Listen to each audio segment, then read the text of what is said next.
Thousand and Ears rooters have done their work, peeling the blithe martyrs down off St. Mary's and holding a bonfire for them over the village green. Even in repose, my mother's character seems to shape every plane and furrow of that dry face like a maker's stamp on a horrid little pat of butter. Her Christian name is Anne, but she is called the Beldam West. It suits her because it sounds wide and wicked. The sound of it is like the name of some dusty place in the book that God might drop big meteors upon. Beldam. Belle is a French word, meaning beautiful, which my mother is not, though they say she was once. And dam, like damned, which I suppose it is not my place right to speculate. I take her apart now, while her repose affords me the opportunity, and consider her piece by piece. Her nose is long and set in a crooked shape, having been broken. It was broken at least once, to my knowledge, 4 years ago, by a most wonderful right hook from Goody Rawbod, as the two of them quarrelled in the herb garden on a late spring afternoon. I do not remember what the substance of their falling out was on that occasion, but I do remember the hooting of the men gathered at the fence to watch.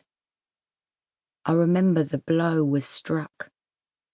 I remember how my mother tottered back into a rosemary bush with a hand clapped over her face, blood leaking sticky between her fingers, and raised a sweet fragrance as she tumbled down onto her cules amid the little blue flowers. I can barely keep myself from laughing aloud when I smell rosemary, to this very day. Goody Rawbod is dead, of course, as people who wrong my mother have a way of ending up. See how the smell and look of her leads me to other things, other places. Or else my understanding of other things and other places comes through the smell and look of her. And that is what it is to have a mother. But no more digressions. My mother's cheeks are hollowed out, the skin stretched over them tight and brown. The unwary blade of sunshine from the window whitens the down on her chin and her temple, and refines the thin lines age has lain at the corners of her eyes and around her mouth, like a cat's whiskers. Her forehead is pink with sunburn.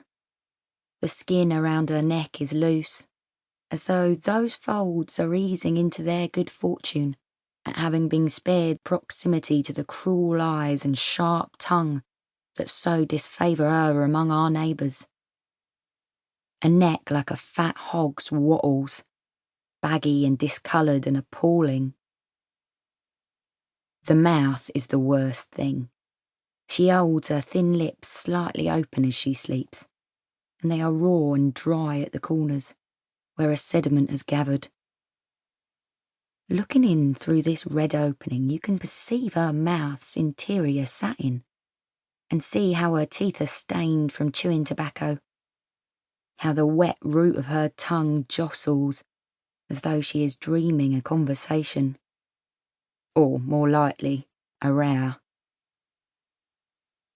Here is my very unchristian thought. I wish I had something horrible to hand to put into her mouth.